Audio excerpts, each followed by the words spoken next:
بسم اللہ الرحمن الرحیم۔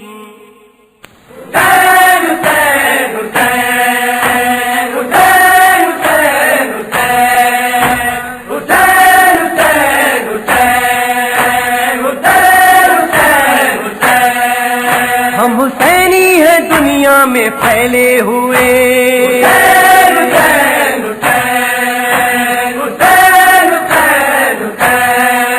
ہم حسینی ہیں دنیا میں پھیلے ہوئے۔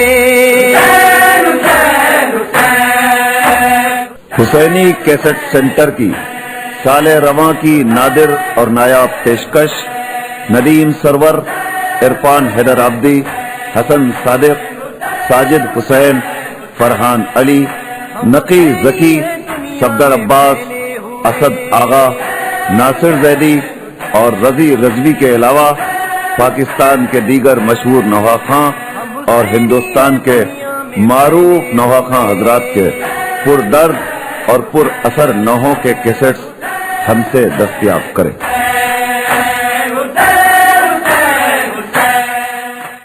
اللہ الرحمن الرحیم۔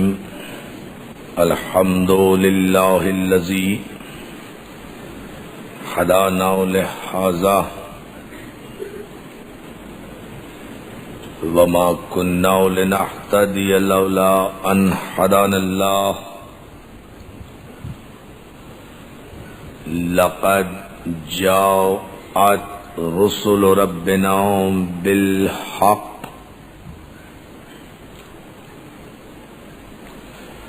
والصلاة والسلام والتحیۃ والاکرام علی سید اسلم ما فی الوجود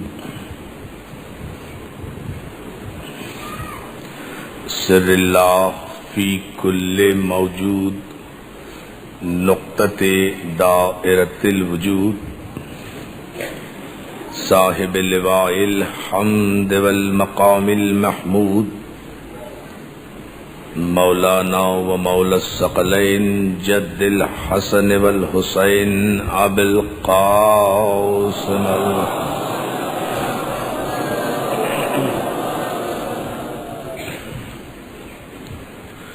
وآلہ الطیبین الطاہرین المعصومین المنتجبین المظلومین ولعنت اللہ علی اعدائہم اجمعین من یومنا ھذا الی یوم الدین۔ اما بعد فقد قال حق سبحانہ وتعالی فی محکم کتابہ الحکیم وانذر عشیرتک الاقربین۔ صلوات۔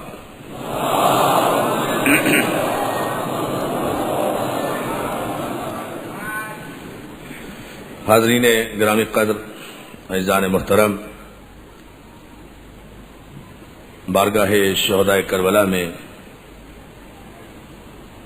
انجمن فدائے اہل بیت کے زیر اہتمام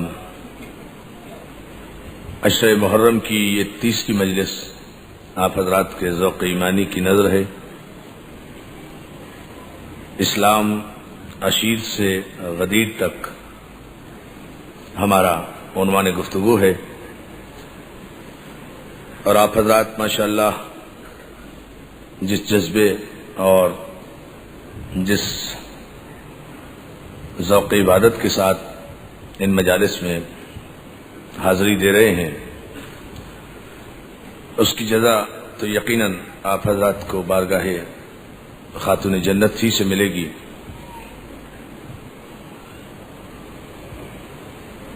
یہ مجالس ہماری شرگ حیات ہے، یہ مجالس کوئی رسم نہیں ہے، یہ مجالس ہمارا عقیدہ ہے۔ رسومات بدلتے رہتے ہیں لیکن عقیدے تبدیل نہیں ہوا کرتے۔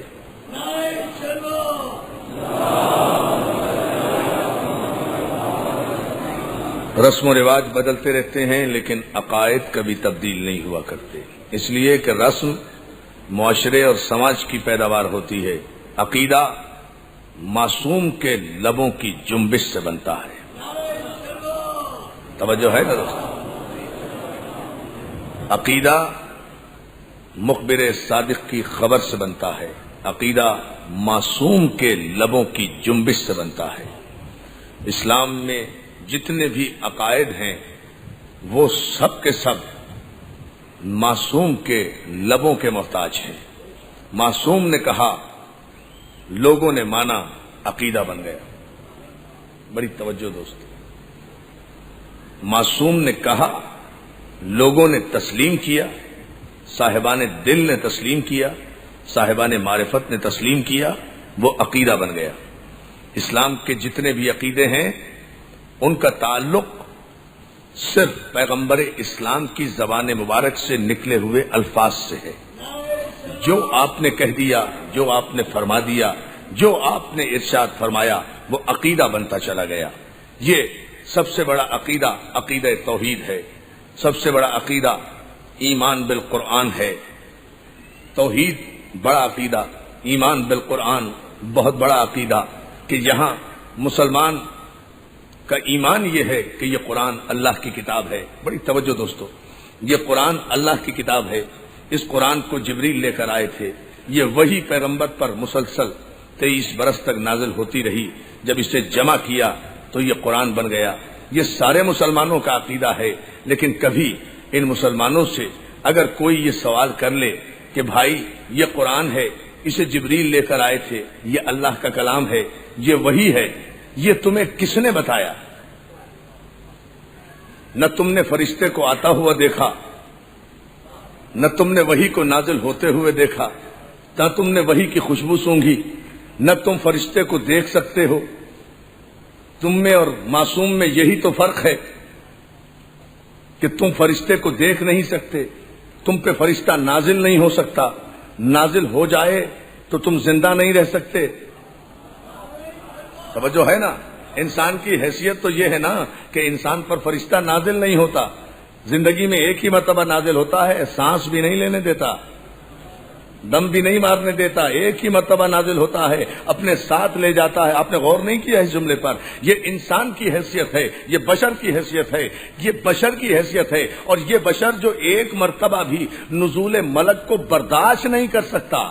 اس بشر کی جرأتیں دیکھو کہ وہ کہتا ہے کہ محمد ہم جیسے ہیں، وہ کہتا ہے کہ معصوم ہم جیسے ہیں۔ ارے تمہاری حیثیت تو یہ ہے کہ تم ایک مرتبہ بھی نزول فرشتہ کو اپنے قلب پہ برداشت نہیں کر سکتے۔ یہ ثبات قلب معصوم ہے کہ جس پر 23 برس میں 24,000 مرتبہ فرشتہ نازل ہوا، لیکن قلب پیغمبر کو جنبش نہیں ہوئی۔ جو ہے نا، صلوات میرے محمد و آل محمد۔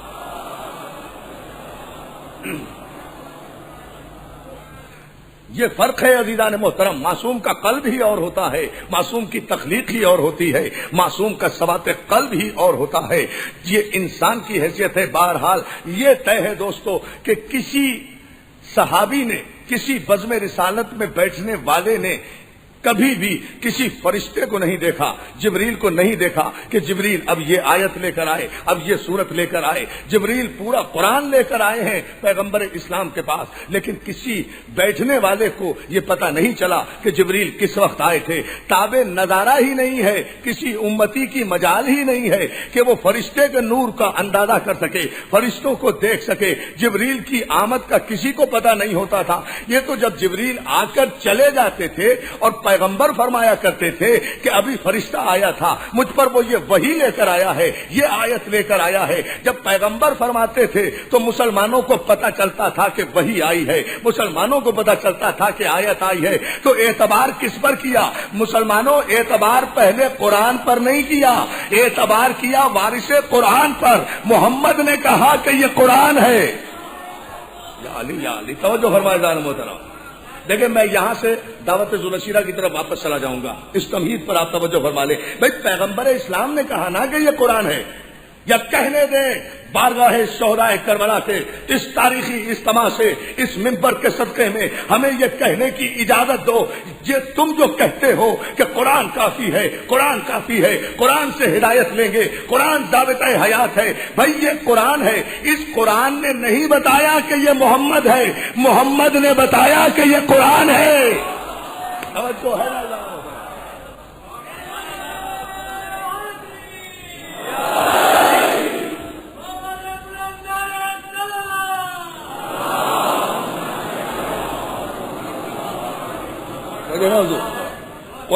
نے نہیں بتایا کہ یہ محمد ہے، محمد نے بتایا کہ یہ قرآن ہے۔ تو اعتبار پہلے قرآن پر نہیں کیا گیا، اعتبار کیا گیا زبان محمد پر، ایمان پہلے محمد پر لاؤ، اس لیے کہ جب اس پر ایمان نہیں، میں تو اس سے بھی بڑھ کر اب اگر آپ نے حوصلہ افزائی کی ہے تو اس سے بھی آگے ایک بات کہہ رہا ہوں دوستو، علماء اکرام سے معذرت کے ساتھ، اللہ وحدہ لا شریک ہے، اللہ ہمیشہ سے ہے، ہمیشہ رہے گا، لم یلد ہے ولم یولد ہے، لم یزل ہے، لا یزال ہے، احد ہے، صمد ہے، سمیع ہے، علیم ہے، بصیر ہے، جبار ہے، قہار ہے، رحیم ہے، رحمان ہے، متکبر ہے، جبروت صاحب جبروت ہے، ہمیشہ سے ہے، ہمیشہ رہے گا، وحدہ لا شریک ہے۔ سارے مسلمانوں کا ایمان ہے، 90 کروڑ مسلمان اسی اللہ کو مانتے ہیں نا، جو جبار ہے، جو قہار ہے، جو لم یلد ہے ولم یولد ہے۔ پوچھوں میں اس مجلس سے کسی مسلمان عالم کے کان میں آ کر کیا خدا نے کہا تھا کہ میں وحدہ لا شریک ہوں، یا مصطفیٰ نے بتایا کہ وہ وحدہ لا شریک ہے؟ بہت توجہ جانا ہوتا، صلوات بھیجنا محمد آل محمد کا، اللہ فرمائے گا۔ ایک عجیب رخ ہے یہ تقریر کا، اگر آپ اس پر اسی طرح سے غور فرماتے رہیں تو ہم انشاءاللہ ایک خوبصورت سا نتیجہ آپ کی خدمت میں پیش کریں گے۔ مولا نے اگر مدد کی، بھائی یہ خدا پر جو عقیدہ ہے، توحید پر جو عقیدہ ہے، یہ خانقاہوں میں بیٹھ کر اللہ کی ضربیں مارنے والوں، یا اللہ مدد کے نعرے لگانے والوں، بس یہی فرق ہے دوستو، یا اللہ مدد کے نعرے میں اور یا علی مدد کے نعرے میں۔ یا اللہ مدد کے نعرے لگانے والے بزدل ہوتے ہیں، چھپ کر تخریب کاری کے منصوبے بناتے ہیں، چھپ کر تخریب کاری کے۔ نہیں ایسا نعرہ نہیں، ایسا نعرہ نہیں۔ میں دوسرا جملہ آپ کے لیے، سلامت رہو، پوری طاقت و توانائی سے۔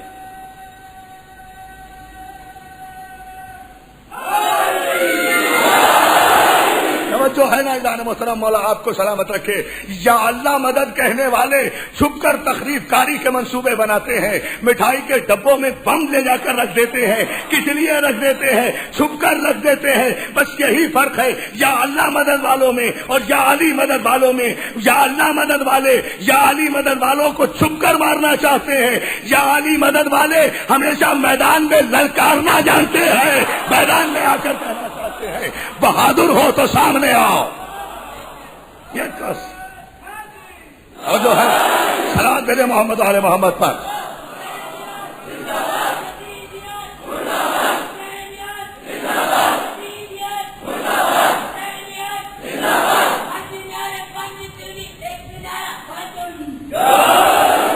سلامت رکھے یا علی مدد کرنے والوں کہنے والوں کو عزیزان محترم۔ لیکن دنیا کو یہ معلوم ہو جانا چاہیے کہ حسینیت نام ہے، یزیدیت کے سینے پر اپنے ثبات کا گھٹنا رکھ کر اس سے اقرار کرانے کا کہ اقرار کر کے حسین حق تھا، حق ہے، حق رہے گا۔ جو ہے نا عزیزان محترم، جان محترم، یہ زمانے کو جاننا چاہیے، یہ مزاج ہم نے بہت دیکھے ہیں، یہ حالات ہم نے بہت دیکھے ہیں۔ حسینیت ریشمی قالینوں پر، حسین ریشمی قالینوں پر درباروں کے ذریعے سے حسینیت ہم تک نہیں پہنچی، حسینیت خون کے دریا عبور کر کے تلوار کی نوک پر ہم تک پہنچی ہے۔ اب بھی کیا معجزے میں کوئی شک سمجھتے ہو؟ اب تو ایمان لے آؤ، کل کے واقعے کے بعد تو تسلیم کرو کہ حسین صاحب اعجاز ہے۔ تم نے منصوبہ بنایا تھا کہ 5 منٹ کے بعد تباہ و برباد کر دیں گے، حسین نے منصوبے کو خاک میں ملا دیا۔ تو جو یزیدیوں کے منصوبوں کو خاک میں ملا دے، شریعت مصطفیٰ میں اسے حسینیت کہتے ہیں۔ یہ ہے وہ پیغام، یاد رکھیں۔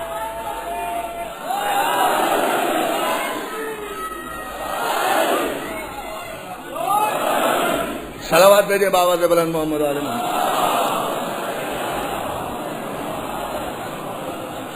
لیکن اس کے ساتھ ساتھ میری گزارش ہوگی آپ تمام حضرات سے، مومنین و مومنات سے، جہاں جہاں بھی آپ ماشاءاللہ بڑی تعداد میں مجالس میں شرکت کر رہے ہیں، کوئی خوف زدہ ہونے کی ضرورت نہیں ہے، لیکن احتیاط ضروری ہے، اس لیے کہ اگر دشمن کوئی شریف ہو تو پھر لڑنے بھی میں مزہ آتا ہے، مگر دشمن کمینہ ہے، ہم کیا کریں اشیر سے غدیر تک مسئلہ یہی رہا ہے. آل محمد کے مقابلے میں کبھی کوئی شریف دشمن آیا ہی نہیں.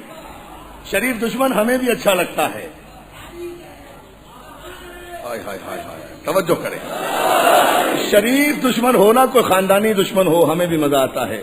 کمینے دشمن سے ڈر لگتا ہے اس لیے کہ وہ کمینگی سے باز نہیں آئے گا. عزیزان محترم اور شریفوں کا، اور آپ ایک جملہ سنیں گے، یہ حمیت کی بات ہے، یہ غیرت کی بات ہے. اسی لیے میں یہ کہہ رہا ہوں اپنے تمام دوستوں سے، جملہ مومنین و مومنات سے، مولا آپ کو اپنے حفظ و امان میں رکھے. مولا عزادارہ نے سید الشہداء کو اپنے حفظ و امان میں رکھے. سرکار زمانہ ہمارے وارث ہیں. یہ عزاداری کوئی لاوارثوں کی نہیں ہے.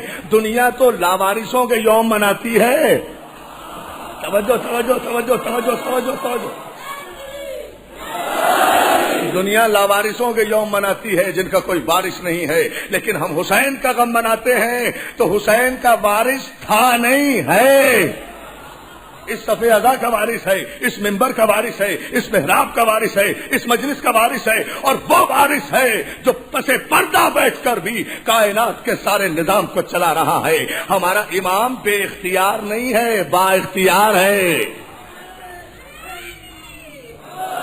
کمال ہے. تم لوگ چاہتے ہو کہ اس امام کی عزاداری کو ختم کر دو گے کسی ٹائم بم سے، ریموٹ کنٹرول سے. تمہیں اتنا نہیں پتا کہ اس ٹائم بم کی حیثیت کیا ہے. میرا امام تو وہ ہے جو انگلی کے اشارے سے سورج کا رخ پلٹ دیتا ہے، آفتاب کا رخ پلٹ دیتا ہے.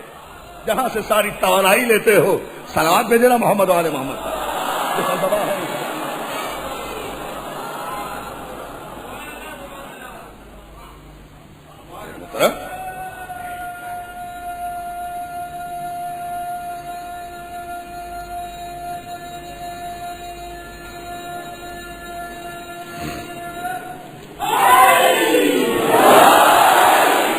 کوئی فکر کی بات نہیں ہے، کوئی تردد کی بات نہیں ہے، لیکن احتیاط بہت ضروری ہے. آپ حضرات خصوصاً گاڑیوں والے حضرات سے میری گزارش ہے، جہاں جہاں بھی مجالس ہو رہی ہیں پورے کراچی میں، گاڑیاں پارکنگ کرتے وقت احتیاط رکھیں. اسکاؤٹ سے خصوصی طور پر تعاون کریں. ایک آدمی ضرور گاڑی میں اپنا موجود ہونا چاہیے. کوئی گاڑی خالی نہ چھوڑیں، اس لیے کہ دشمن کا کوئی پتہ نہیں ہے. عزیزان محترم، احتیاطی تدابیر کرنا نہایت ضروری ہے. اس لیے سارے انشاءاللہ ہمیں کسی کی حفاظت کی ضرورت نہیں ہے.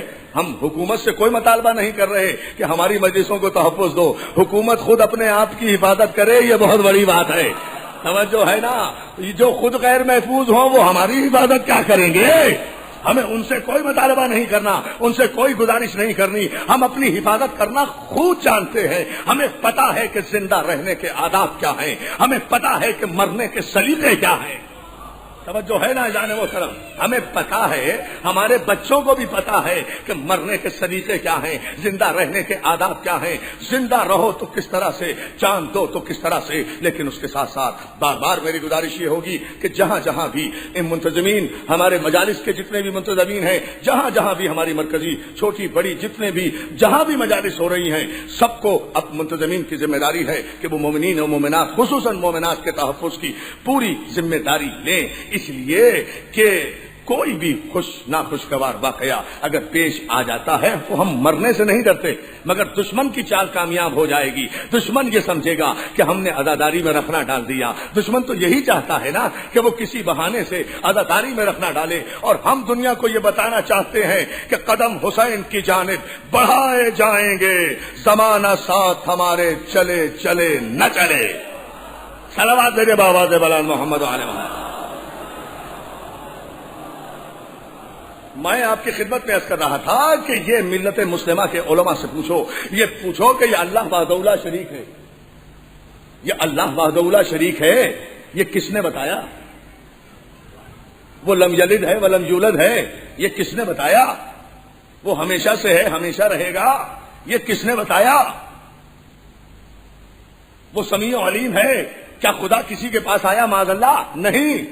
کیا کسی کے کان میں آ کر کہا کہ مجھے مانو میں وحدہ لا شریک ہوں؟ نہیں. ایک پیغمبر نے کہا کوہ ابو قبیس کی بلندی پر چڑھ کر کہا ایھا الناس قولوا لا الہ الا اللہ تفلحوا، اے لوگو تم لا الہ الا اللہ کہو تاکہ فلاح پا جاؤ۔ ساری دنیا نے یقین کیا، کس کی زبان پر؟ صادق کے قول پر یقین کیا، امین کے قول پر یقین کیا۔ اے عبداللہ کے بیٹے، آپ کہہ رہے ہیں کہ وہ وحدہ لا شریک ہے تو ہم مان لیتے ہیں۔ تو عزیزان محترم، یہ توحید کا جو عقیدہ ہے، یہ جو آپ اللہ کے عقیدے پر میں سرشار نظر آتے ہیں، یہ جو توحید پرستی کے دعوے کرتے ہیں، بہت بڑی بات ہے، اچھی بات ہے توحید پرستی، لیکن اس کو علیحدہ کر کے جس نے بتایا کہ وہ وحدہ لا شریک ہے، اس رسول کو علیحدہ کر کے جس نے بتایا کہ وہ وحدہ لا شریک ہے، محمد کو آپ لا الہ الا اللہ سے محمد رسول اللہ کو ہٹا دیں، لا الہ الا اللہ سمجھ میں نہیں آئے گا۔ اس لیے کہ اگر ایسا ہوتا تو پھر یہ حدیث قدسی میں یہ لفظ نہ آتے کہ کنت کنزا مخفیا، میں چھپا ہوا خزانہ تھا، میں نے چاہا کہ میں پہچانا جاؤں، میں تھا چھپا ہوا خزانہ، میں نے چاہا کہ میری معرفت ہو، میں نے چاہا کہ میں پہچانا جاؤں۔ تو اے محمد، میں نے تجھے پیدا کیا۔ اب ذرا سی توجہ اس نتیجے پر، میں تھا چھپا ہوا خزانہ، میں نے چاہا کہ میری معرفت ہو، لوگ مجھے پہچانے، لوگ مجھے جانے، تو اے محمد میں نے تجھے پیدا کر دیا۔ بڑے سکون سے پڑھوں گا اس لیے کہ اس کا نتیجہ مجھے ذوالعشیر ہی تک لانا ہے۔ میں تھا چھپا ہوا خزانہ، میں نے چاہا کہ میری معرفت ہو، میں نے چاہا کہ میں پہچانا جاؤں، تو اے محمد میں نے تجھے پیدا کر دیا۔ پالنے والے، میں تیری بارگاہ میں عرض کرتا ہوں، مالک تو اعلیٰ کل شیء قدیر ہے، تو مختار ہی مختار ہے، مالک تو کسی کا محتاج نہیں ہے۔ تو نے اگر چاہا تھا کہ تو پہچانا جائے تو تو ارادہ کرتا،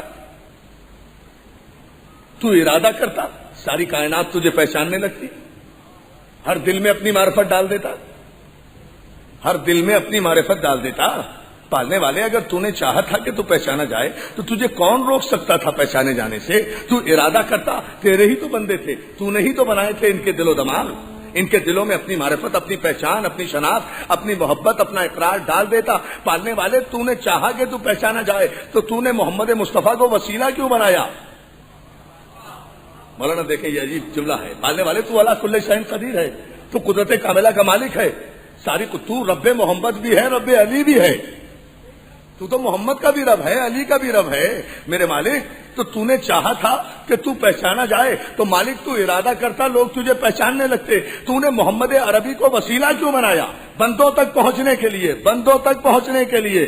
بھئی خدا نے چاہا نا کہ اس کی توحید بندوں تک آئے، تو بندوں تک آنے کے لیے خدا نے محمد مصطفیٰ کو وسیلہ بنایا۔ میرے مالک، محمد کو وسیلہ بنانے کی کیا ضرورت تھی؟ ارادہ کرتا، خود بخود ساری دنیا کے دلوں میں تیری معرفت ہو پیدا ہو جاتی۔ تو جواب یہی آئے گا کہ تم تدبر مشیت کو کیا سمجھو؟ مشیت کی نگاہیں حال کے آئینے میں مستقبل کے ان بے وسیلہ قسم کے لوگوں کے عقیدوں کو دیکھ رہی تھی جو آگے چل کر معصوم وسیلے کا انکار کریں گے اور یہ کہیں گے کہ کسی وسیلے کی ضرورت نہیں ہے، ہم اپنی نمازیں، اپنے روزے، اپنے حج، اپنی زکاتیں، اپنے قرآن، اپنے اعمال صالح براہ راست اللہ تک پہنچا دیں گے، کسی کو وسیلہ نہ بناؤ، کسی کو راستہ نہ بناؤ۔ ہم ایسے لوگوں کے لیے حجت قائم کرنا چاہتے تھے کہ اللہ جیسا علی کل شیء قدیر بھی اگر بندوں تک آنا چاہے تو اپنی تمام تر قدرتوں کے باوجود بھی معصوم کے بغیر وہ بندوں تک نہیں آ سکتا، تو یہ گناہگار بندہ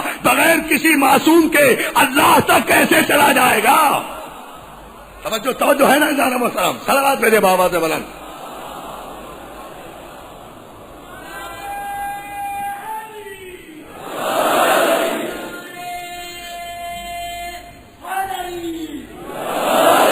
صلوات بھیج دیجیے بابا سے بلند محمد علی محمد۔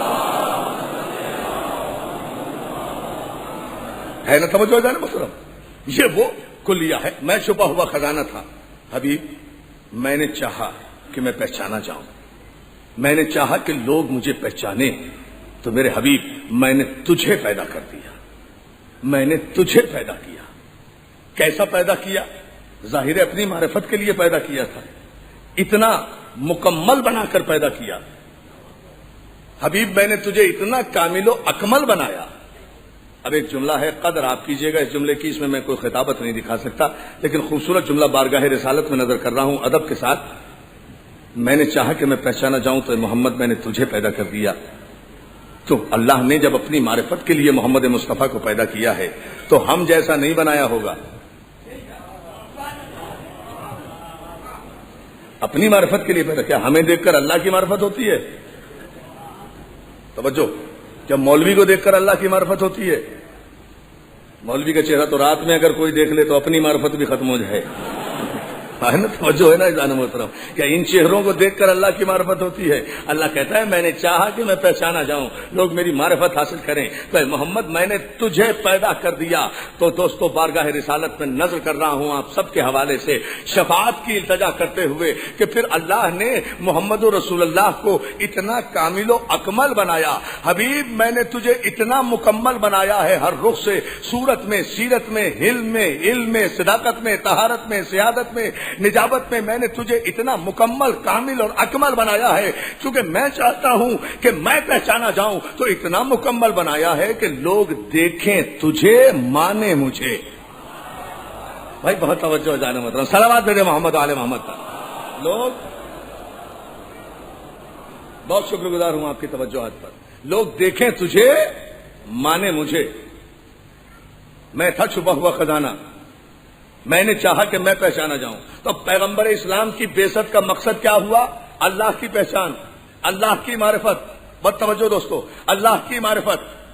پیغمبر کو پیغمبر بنا کے بھیجا خدا نے اس لیے تاکہ لوگ پہچانیں، پیغمبر کو دیکھیں۔ تو پہلے اب ضروری کیا ہوا؟ پہچاننا تو ہے اللہ کو، پہچاننا تو ہے اللہ کو، لیکن ذریعہ ہے مصطفیٰ، اس لیے دعوت ذوالعشیرہ سجائی گئی۔ میرے حبیب پہلے اپنی مصطفیت کا اعلان تو کرو، پہلے اپنے نبی ہونے کا اعلان تو کرو، پہلے اپنے رسول ہونے کا اعلان تو کرو، تاکہ لوگ اس کے بعد تمہیں دیکھ کر، تمہارے قول و فعل کو دیکھ کر توحید کی طرف متوجہ ہوں، وحدانیت کا اقرار کرے۔ اس لیے دعوت ذوالعشیر سجائی گئی۔ اور میرے حبیب اس دعوت میں کسی غیر کو نہ بلانا، کسی محلے والے کو نہ بلانا، کسی برادری والے کو نہ بلانا، اپنے قرابت داروں کو اس دعوت میں بلاؤ۔ پیغمبر نے اس دعوت ذوالعشیرہ میں یہیں سے اسلام کا آغاز ہوا ہے، اپنے قرابت داروں کو بلایا۔ بڑی عجیب بات ہے، اب یہ رسول، دوستو کاش میں یہ جملہ اور اس کے مافز ضمیر کو آپ تک پہنچا سکوں، اب وہ رسول جو اللہ کو پہچنوانے کے لیے اس دنیا میں آیا تھا،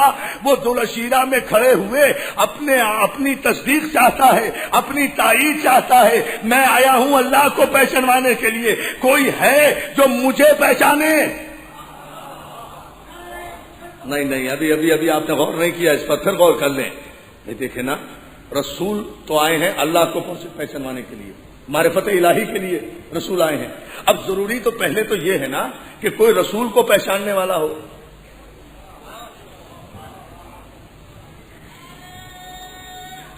سلامت رہیے۔ اب ضروری ہے نا دوستو کہ کوئی اللہ کو تو پہچاننے والا رسول ہے، لیکن رسول کو پہچاننے والا بھی تو کوئی ہونا چاہیے نا۔ رسول کو پہچاننے والا جو رسالت کو پہچانے، محمد کو نہیں، محمد کو نہیں۔ محمد ابن عبداللہ کو سب جانتے ہیں۔ اگر پیغمبر اسلام سارے مکے میں اعلان کرتے بھائی میں کون ہوں، سب کہتے ہیں آپ محمد ہیں، آپ عبداللہ کے بیٹے ہیں، آپ عبد المطلب کے پوتے ہیں، آپ ہاشم کے چشم و چراغ ہیں، آپ نسل اسماعیل ہیں، آپ ذریت ابراہیم ہیں، آپ شجرہ طیبہ ہیں، آپ کا نسل اعلیٰ ترین نسل، آپ کا خاندان اعلیٰ ترین خاندان، آپ کا حسب نسب اعلیٰ ترین حسب نسب ہے، آپ شجرہ طیبہ سے تعلق رکھتے ہیں۔ سارا عرب گواہی دے دیتا نا محمد کے شجرے پر، لیکن مسئلہ محمد کے شجرے کا نہیں ہے، مسئلہ رسالت کی پہچان کا ہے۔ اب رسالت کی گواہی کون دے؟ رسالت کی گواہی تو اذان محترم بعد والے دے ہی نہیں سکتے۔ رسالت کا تو وہی گواہ ہوگا نا جو اس وقت سے موجود ہو جب سے یہ رسول ہے۔ صلوات بھیجنا محمد آل محمد پر۔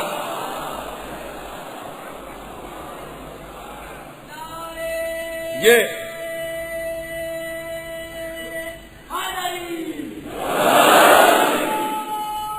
بات رسالت کی گواہی کی ہے نا کہ کوئی رسول کو پہچاننے والا ہو، یہی وجہ ہے۔ بس اب آپ کی توجہ، یہیں سے اسلام عشیر سے آغاز ہوا ہے۔ یہ جو ملت مسلمہ نے دھوکہ کھایا، یہ جو تاریخ کے مورخوں نے دھوکہ کھایا، یہ صرف اس لیے کھایا کہ ان بیچاروں کا کوئی قصور بھی نہیں۔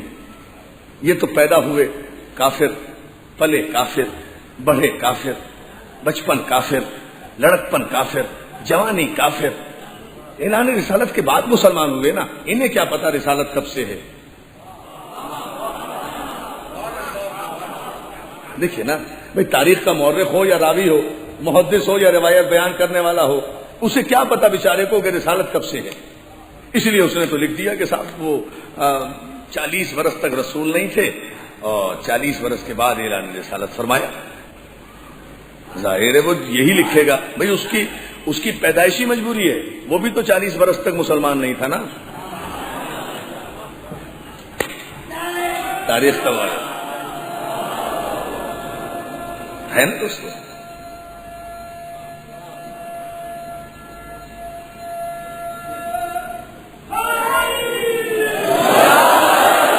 مولا سلامت رکھے یا علی مدد کہنے والوں کو. عزیزان محترم، اس پہ ذرا سے غور فرمائیے کہ وہ مورخ بیچارہ کیا کرے گا. مورخ تو یہی لکھ دے گا نا کہ 40 برس کے بعد رسول بنے، اس لیے کہ وہ اسے خود 40 برس کا پتہ نہیں ہے. 40 برس پیغمبر کیا تھے اسے کیا پتا، وہ تو پیغمبر کے نزدیک آیا مسلمان ہونے کے بعد. نہیں غور نہیں کر رہے آپ اس جملے پر. بہت لاجیکل سی گفتگو کر رہا ہوں ایک نتیجہ دینے کے لیے. دیکھیں نا، تاریخ کے مورخ کو یا روایت کے راوی کو یا کسی محدث کو، اسے تو پیغمبر کے متعلق ان کے حالات کا علم اس وقت ہوگا نا جب وہ پیغمبر کے قریب آئے گا. پیغمبر کے قریب وہ کب آیا؟ 40 برس کے بعد. پھر یہی لکھے گا نا، کیونکہ 40 برس تک پیغمبر کیا تھے اسے کیا پتا. اگر اسے 40 برس کی زندگی اور 40 برس کی حیات طیبہ پیغمبر کا علم ہوتا تو وہ پہلے مسلمان نہ ہو جاتا. وہ تو مسلمان خود بھی 40 برس کے بعد ہوئے، تو جس دن مسلمان ہوا ہے اسی دن سے پیغمبر کو نبی بھی مان رہا ہے. اصل میں جملے کی غلط فہمی ہو گئی. کہنا یہ چاہیے تھا اگر معرفت ہوتی کہ بھئی ہمیں نہیں پتا کہ 40 برس تک کیا تھے، لیکن ہم 40 برس تک کافر تھے.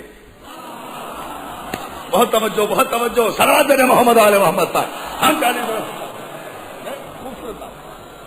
ایمانداری کا تقاضا، دیانتداری کا، حرمت قرطاس و قلم کا تقاضا تو یہ تھا کہ یہ کہنا چاہیے تھا کہ بھئی ہمیں 40 برس تک کا پتہ نہیں ہے، اور 40 برس کے حالات اگر معلوم کرنے ہیں تو ان سے معلوم کرو جن کے درمیان 40 برس رہا. ہمارے درمیان تو نہیں رہا، ہم تو بتوں کے درمیان رہے، وہ بت شکنوں کے درمیان رہا. توجہ ہے نا عزیزان محترم. ہمارا راستہ الگ تھا، اس کا راستہ الگ تھا. ہماری قوم الگ تھی، اس کی قوم الگ تھی. ہمارا قبیلہ الگ تھا، اس کا قبیلہ الگ تھا. ہم لات و حبل و عزا کے پجاری تھے، وہ نسل ابراہیم میں تھا، وہ ذریت اسماعیل میں تھا، وہ شجر طیبہ میں تھا. تو اس کے متعلق کہ اس کا بچپن کیسا تھا، اس کا لڑکپن کیسا تھا، اس کی جوانی کیسی تھی، اس کی زندگی کے 40 پاکیزہ برس کیسے تھے، یہ ہمیں کیا پتا. یہ ہم سے نہ پوچھو، یہ تاریخ سے نہ پوچھو، یہ مورخ سے نہ پوچھو، یہ راوی سے نہ پوچھو، یہ روایت سے نہ پوچھو. اس لیے کہ تاریخ، راوی، روایت، مورخ یہ سب 40 برس کے بعد مسلمان ہوئے ہیں. محمد کے 40 برس پوچھنے ہیں تو یا عبد المطلب سے پوچھو یا ابو طالب سے پوچھو، اس لیے کہ یہ زندگی ان کے قریب ہے. جو ہے نا دوستو، صلوات بھیجے بعد مل کر باوت بلند محمد علی محمد.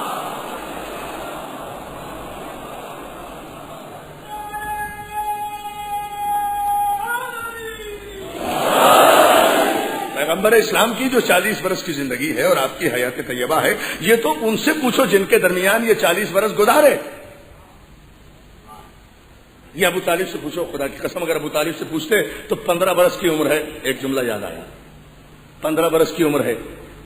یا بعض مورخین نے لکھا 12 برس کی عمر ہے، بعض مورخین نے لکھا 8 برس کی عمر ہے، لیکن طے یہی ہے. مگر روایت اس لیے مستحکم ہے 6 یا 7 یا 8 برس کی کہ واقعہ بتاتا ہے کہ عمر اتنی ہی ہوگی سرکار کی. اس وقت عرب میں پڑ گیا قحط، بارش بالکل نہیں ہوئی، فصلیں تباہ ہو گئیں، لوگ بھوکے مرنے لگے، لوگ پیاسے مرنے لگے. عرب میں ویسے ہی پانی کی کمی ہوتی ہے، پانی میسر نہیں آتا. بارش قطعاً بند ہو گئی. بڑی توجہ، بارش قطعاً بند ہو گئی.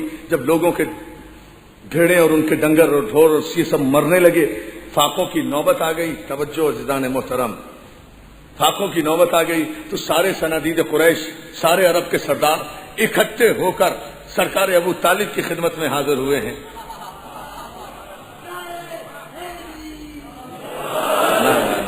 عظمت جناب ابو طالب پر صلوات بھیجیں اس وقت بآواز بلند. دیکھ حضور مولا سلامت رکھے ان تاریخی اجتماعات کو، میرے نوجوان دوستوں کو۔ عزیزان محترم دیکھیں، جب پورے عرب میں قحط پڑ گیا، سارے مورخین نے لکھا، تو سارے عرب کے سردار اکٹھا ہوئے اور اکٹھے ہو کر آئے دروازہ ابو طالب پر۔ سرکار ابو طالب کی خدمت میں حاضر ہو کر کہتے ہیں، ابو طالب بھوک سے بھی مر رہے ہیں، پیاس سے بھی مر رہے ہیں، آپ کلید بردار حرم ہیں، آپ وارث کعبہ ہیں، آپ ذریت ابراہیم ہیں، آپ نسل اسماعیل ہیں، آپ رئیس بطحہ ہیں، آپ عبد المطلب کے لال ہیں، آپ ہاشم کے پوتے ہیں۔ پہلے بھی ہاشم کے زمانے میں بھی جب قحط پڑا تھا تو آپ کے ہی دادا نے ہم عربوں کے فاقے توڑوائے تھے۔ ہاشم نام ہی وہیں سے اس لیے پڑا تھا۔ 300 اونٹ ذبح کرائے تھے جناب ہاشم نے، 300 اونٹ اس زمانے میں، 300 اونٹ ذبح کرا کے ان کا شوربہ بنایا گیا تھا۔ اس زمانے میں جیسے آج نہاری بنتی ہے نا، وہ شوربہ بنتا تھا اس ٹائپ کا۔ 300 اونٹ کو ذبح کرا کے شوربہ بنایا گیا تھا، اس میں روٹی توڑ کر چور کر ڈالی گئی تھی، اور 300 اونٹوں کا کھانا سارے عربوں کو مصطفیٰ اور مرتضیٰ کے دادا نے کھلایا تھا، کوئی اور رئیس نہیں تھا۔ صلوات بھیجے نا محمد آل محمد کا، یہ ہے تاریخ۔ آپ رئیس بطحہ ہیں، آپ ہاشم کے چشم و چراغ ہیں، آپ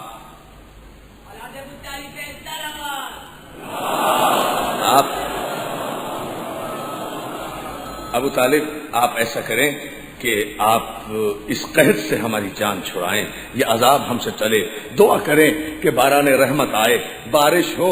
سنیں گے دوستو، میری آج کی مجلس کا نہیں بلکہ شاید پورے عشرے کا حاصل میں جملہ دے رہا ہوں آپ کو۔ یہ حقیقت وہ ہے جو سر چڑھ کے بولے، حق وہ ہے جو اپنے آپ کو منوا لے۔ سارے کافروں نے کہا، اے ابو طالب، قحط پڑ رہا ہے، بارش کی ایک ایک بوند کو سارا عرب ترس رہا ہے، آپ دعا کیجئے۔ بہت توجہ جانے محترم، یہ کون ہیں سارے کے سارے؟ یہ سب بت پرست ہیں جن کے 360 بت خانہ کعبہ میں رکھے ہوئے ہیں۔ آخر یہ اپنے بتوں کے پاس سے ہو کر ابو طالب کے پاس آئے ہوں گے نا۔ ان کا تو ہر نسل کا بت موجود تھا، ان کا تو ہر قسم کا بت کعبے میں موجود تھا، بارش کا دیوتا بھی تھا، پانی کا دیوتا بھی تھا، روٹی پانی کا دیوتا بھی تھا۔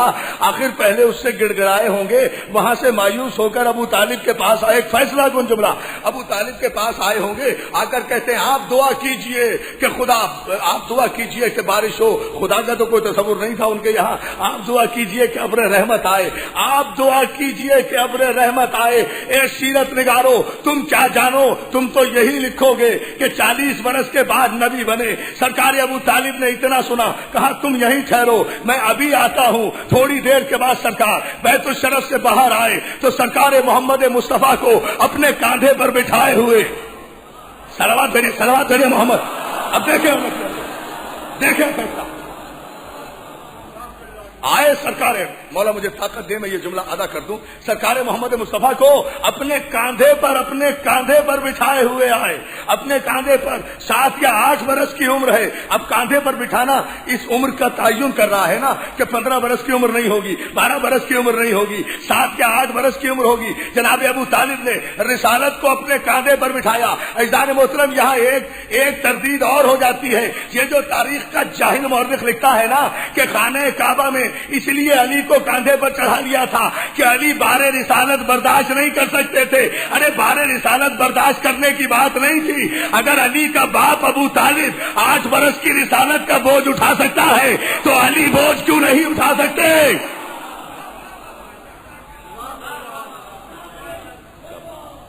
یہ حالت کی بات ہے۔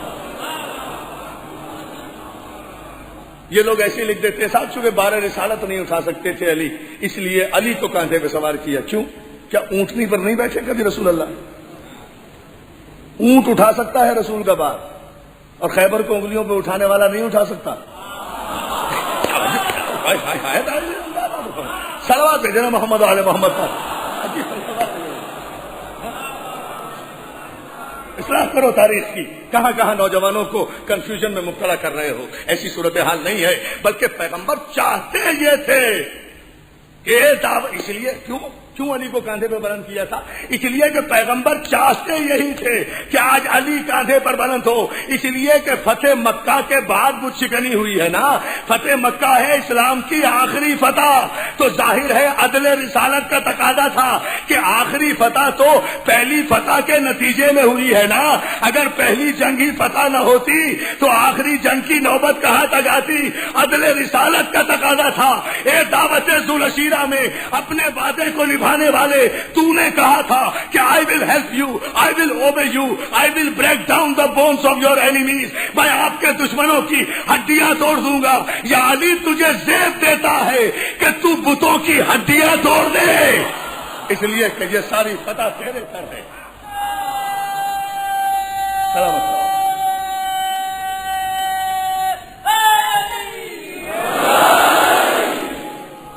سلامت بھیجے بابا جی بلند محمد علی۔ مولا آپ کو سلامت رکھے، بہت شکر گزار ہوں، بڑے خوبصورت انداز میں آپ سمجھ فرما رہے ہیں۔ بہرحال یہ موضوع پھر کسی وقت انشاءاللہ کسی چوتھی یا پانچویں مجلس میں عرض کروں گا۔ یہاں سے یہ نتیجہ ایک لمحے کے لیے دے دوں تاکہ پتہ چلے اسلام کن کن مرحلوں سے گزر کر غدیر تک پہنچا ہے۔ اللہ مدد کے نعرے لگانے والوں، تمہیں تو پکی پکائی مل گئی۔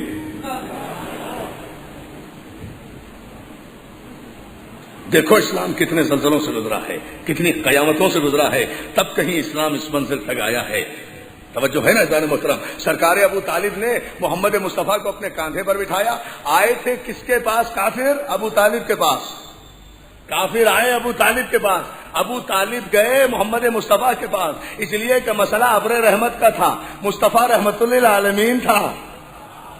توجہ جان محترم، مصطفیٰ رحمت للعالمین تھے، اپنے کاندھے پر بٹھایا، اپنے کاندھے پر بٹھایا، نہ کعبے میں گئے، نہ کعبے کے اندر بتوں کے پاس گئے، نہ بتوں کے پاس گئے، نہ بارش کے بت کے پاس گئے، نہ ہوا کے بت کے پاس گئے، سیدھے ایک پہاڑ کی چوٹی پر چڑھے، ساتھ ساتھ کافر بھی جا رہے ہیں۔ ابو طالب پہاڑ کی بلندی پر کھڑے ہوئے محمد مصطفیٰ کو اپنے کاندھے پر بلند کر کے آسمان کی طرف رخ کر کے کہتے ہیں، اے کائنات کے مالک و خالق، اے بارش برسانے والے، ایک کائنات کے ذرے ذرے کو رزق دینے والے، تجھے واسطہ ہے اس چہرے کا، اس چہرے کا، اس چہرے کا، اس چہرے کا جو 14ویں رات کے چاند کی طرح چمکتا ہے، ابر رحمت برسا دے، تیری مخلوق بھوکی مر جائے گی۔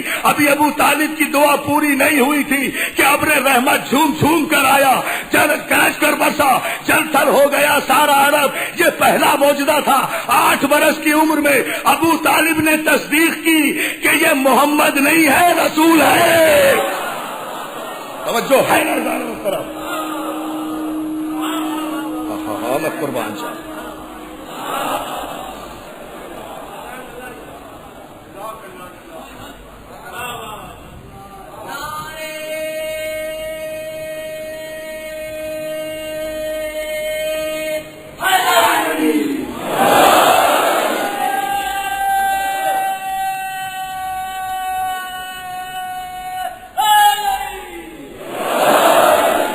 بھیجیے بابا دے بلند محمد والے محمد پر۔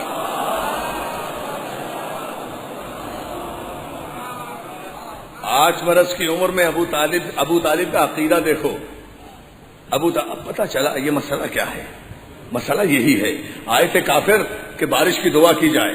ابو طالب نے سارے کافروں کے سامنے بتا دیا کہ معصوم کے وسیلے کے بغیر کوئی دعا قبول نہیں ہوا کرتی۔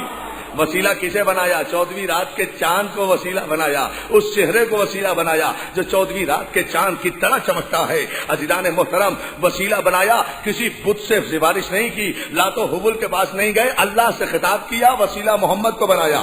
اب رحمت ہوئی، اب رحمت ہوئی، اب جلتھل ہوا۔ ابو طالب کی دعا کے صدقے میں، محمد کے وسیلے کے صدقے میں جن عربوں کے فاقے ٹوٹے، ان بدنصیب عربوں کی اولادیں کہتی ہیں کہ ابو طالب کا پھر تھا۔ توجہ، صلوات علی محمد علی محمد۔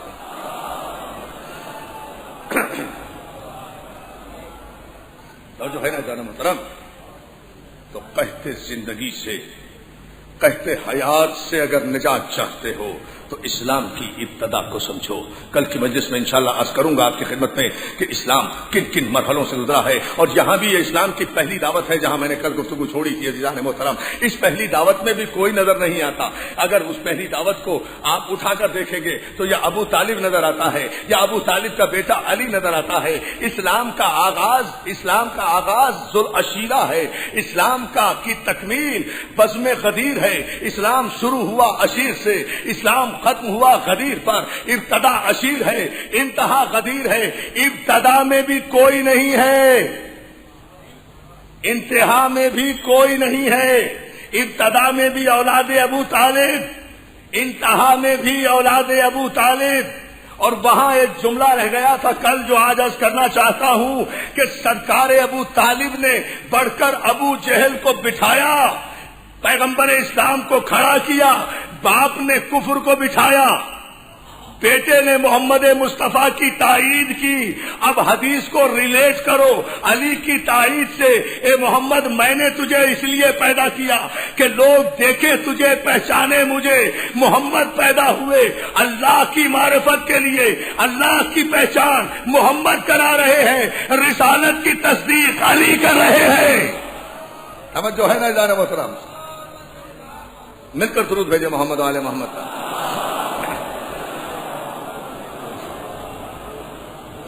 رسالت کی تصدیق، نبوت کی تصدیق علی کر رہے ہیں، اس لیے کہ مسئلہ رسالت کا تھا، مسئلہ نبوت کا تھا. اور رسالت کی تصدیق وہ کرے گا جو اس وقت سے موجود ہو جب سے یہ رسول ہے.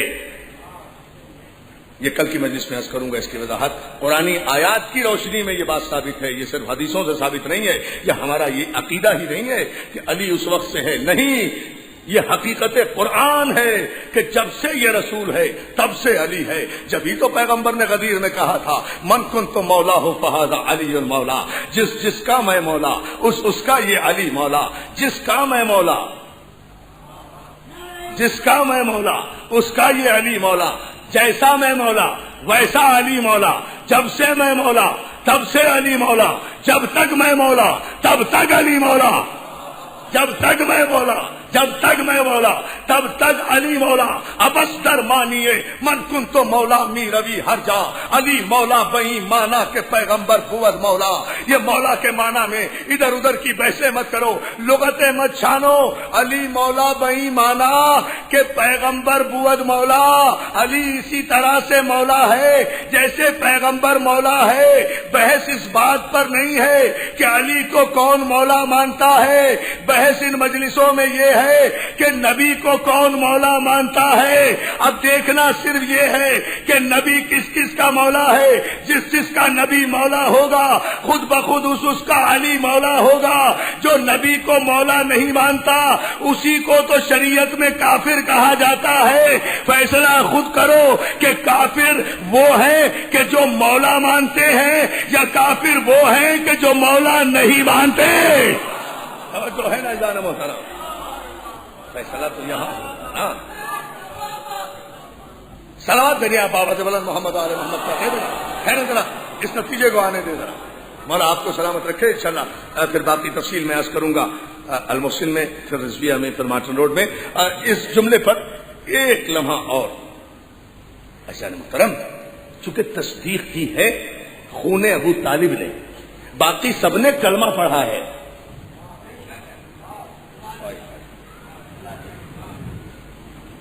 شاید اس جملے کے پس منظر تک آپ نہیں پہنچے. تصدیق کی ہے صرف علی نے، باقی سب نے کلمہ پڑھا ہے. تو کلمہ پڑھنے والوں کی اولادیں اور ہیں.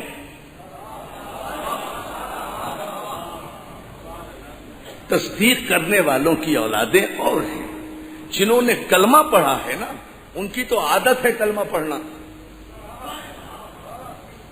جو بھی اقتدار میں آ جائے گا اس کا کلمہ پڑھ لیں گے، چاہے یزید آ جائے اقتدار میں. توجہ توجہ توجہ، کلمہ پڑھنے کی عادت جو ہو گئی. اس لیے کہ جن کے بڑے بڑے بہادر صرف محمد کا جاہو جلال یا حمزہ کی تلوار کے تیور دیکھ کر کلمہ پڑھ رہے ہوں، اللہ اللہ اللہ اللہ اللہ اللہ غور فرمائے نا، تو انہیں تو سلامت رہو.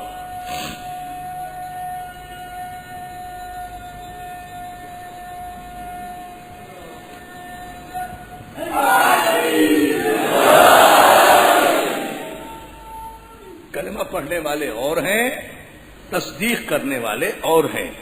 کلمہ پڑھنے والوں کی اولادیں اور ہیں۔ بہت توجہ، دو رخ یہاں سے ذوالشیرہ سے چلے ہیں اسلام کے، ایک کلمہ پڑھنے والے، ایک تصدیق کرنے والے۔ جو کلمہ پڑھنے والے تھے وہ بس کلمہ ہی پڑھتے رہے، جو بھی برسر اقتدار آتا رہا اس کا کلمہ پڑھتے رہے، لیکن جنہوں نے تصدیق رسالت کی تھی وہ قبیلہ جو تھا وہ رسالت کو خطرات سے بچاتا رہا، وہ رسالت کی سپر بنا رہا، وہ رسالت کا محافظ بنا رہا، اور کسی کی ذمہ داری بھی نہیں تھی، اس لیے کہ تصدیق، بھائی اگر حسین کربلا میں نہ آتے تو کون آتا؟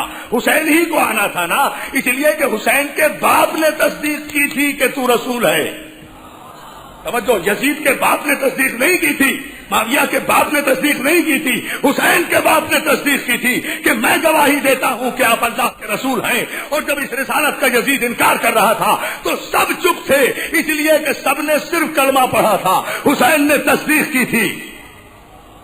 حسین کو کربلا میں آنا چاہیے تھا، حسین کو میدان میں آنا چاہیے تھا، حسین کی ذمہ داری تھی، میرے نانا تیرا دین باقی رہے گا، میرے نانا تیرا اسلام باقی رہے گا، میرے نانا تیری نبوت باقی رہے گی۔ کس دیوانے نے ان مسلمانوں کو یہ بتا دیا ہے کہ نبوت کا کوئی وارث نہیں ہوتا؟ کس دیوانے نے ان مسلمانوں کو یہ بتا دیا ہے کہ نبوت لاوارث ہوتی ہے، نبوت کا وارث موجود ہے؟ اور جس کا وارث موجود ہو اس کا نام کوئی مٹا نہیں سکتا۔ دوستو، آل محمد میں اور امت میں یہی تو فرق ہے، امت کا کوئی وارث ہی نہیں ہے، آل محمد کا وارث آج بھی موجود ہے، آل محمد کا وارث آج بھی موجود ہے۔ اسی لیے آل محمد کے پیغام کو، ان کے نام کو، ان کے ذکر کو دنیا کی کوئی طاقت نہیں مٹا سکتی۔ حسین آئے کربلا میں اور پوری طاقت و توانائی کے ساتھ آئے اور یہ اعلان کرتے ہوئے آئے، یزید اگر تیری طاغوتی طاقتوں کو کربلا کے میدان ہی میں دفن نہ کر دوں تو ابو طالب کا بیٹا نہ کہنا۔ اس لیے کہ ہم تصدیق کرنے والے ہیں، ہم نے رسالت کی تصدیق کی ہے، تو ظاہر ہے کہ اس تصدیق کی قیمت بھی ہم ہی ادا کریں گے، اس تصدیق کی قیمت بھی ہم ادا کریں گے۔ کربلا نام ہے نبوت کی قیمت کا۔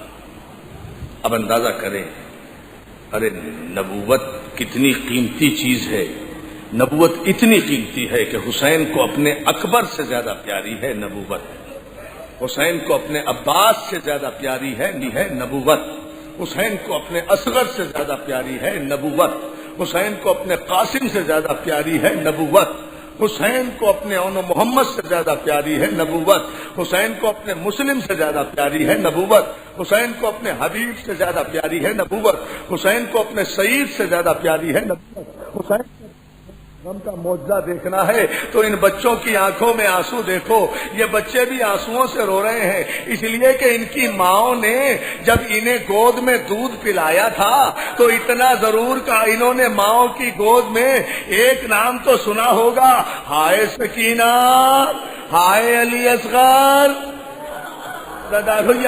ہماری غم حسین ہماری مائیں ہمیں دودھ میں پلاتی ہیں، غم حسین ہماری مائیں، یہ غم ہمیں کتاب میں نہیں ملتا، یہ غم ہمیں کہیں نہیں ملتا، یہ غم ہمیں ہماری مائیں اپنے دودھ کے ذریعے سے پلاتی ہے۔ چھوٹے چھوٹے بچوں کا رونا یہ بتاتا ہے، چھوٹے چھوٹے بچوں کا رونا یہ بتاتا ہے کہ ہمارے بچوں کو بھی پتا ہے کہ حسین کے بچوں پہ قیامت گزری ہے۔ ارے یہ سارا کربلا نہ بھی سمجھیں، یہ چھوٹے بچے سارا کربلا نہ بھی سمجھیں، انہیں اتنا تو یاد ہوگا نا کہ مسلم کے دو چھوٹے چھوٹے بچے، اور مولا تمہیں سلامت رکھے میرے بھائی، مولا تمہیں آباد رکھے۔ آپ تو پہنچ گئے کوفے، میری ماں بہنوں، اللہ تمہاری گودیوں کو آباد رکھے، اللہ تمہارے بچوں کو سلامت رکھے۔ ارے کوئی قیامت سی قیامت ہے، مسلم کے چھوٹے چھوٹے لال، ایک محمد، ایک ابراہیم، اداداروں چھوٹے چھوٹے بچے مسلم کے کوفے کی گلیوں میں رات کے سناٹے میں ٹھوکریں کھاتے ہوئے پھر رہے ہیں۔ حوصلہ حوصلہ حوصلہ، مجھے کوئی جلدی نہیں ہے دوستو، دو چار جملے مجھے ضرور کہنا ہے۔ قید ہوئے مسلم کے بچے، قید ہوئے مسلم کے بچے، قید ہوئے مسلم کے بچے، داروغہ زندان روزانہ کھانا کھلاتا، پانی پلاتا۔ ایک دن دونوں بچوں نے داروغہ زندان سے کہا، داروغہ زندان کیا تیرے کوئی اولاد نہیں ہے؟ کہا ہاں میں صاحب اولاد ہوں۔ کہا داروغہ زندان ہمیں اتنا بتا دے کہ کیا تو مسلمان ہے؟ کہا الحمدللہ۔ کہا کس کا کلمہ پڑھتا ہے؟ کہا محمد رسول اللہ کا کلمہ پڑھتا ہوں۔ کہا محمد رسول اللہ کا کلمہ پڑھتا ہے؟ کہا ہاں محمد کا کلمہ پڑھتا ہوں۔ کہا ان کے ایک بھائی علی تھے، انہیں تو جانتا ہے؟ داروغہ کہتا ہے کیوں نہیں جانتا، میرے آقا و مولا تھے۔ کہا علی کے ایک بھائی عقیل تھے، انہیں جانتا ہے؟ کہا کیوں نہیں جانتا، میرے مولا کے بڑے بھائی تھے۔ کہا انہیں جانتا ہے؟ انہیں جانتا ہے۔ ارے ہم اسی عقیل کے پوتے ہیں، اسی عقیل کے پوتے ہیں۔ داروغہ زندان نے اتنا سنا، قدموں پہ گرا، بچوں کی ہتھکڑیاں کھول کے کہا بچوں مجھے معاف کر دینا،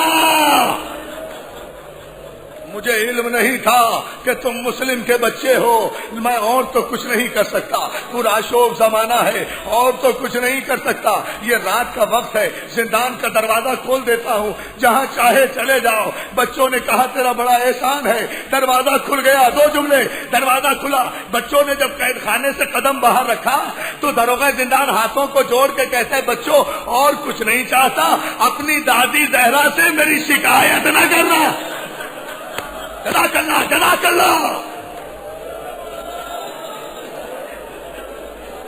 دادی زہرا سے میری شکایت نہ کرنا۔ بچے چلے گئے، سہمے ہوئے بچے، رات، سناٹا، تاریکی، کوفے کی گلیاں، چاروں طرف دشمن کے سپاہی، دونوں سہمے ہوئے بچے آخر ایک دریا کے کنارے پہنچ گئے، ایک درخت پہ چڑھ کے رات گزارنے لگے۔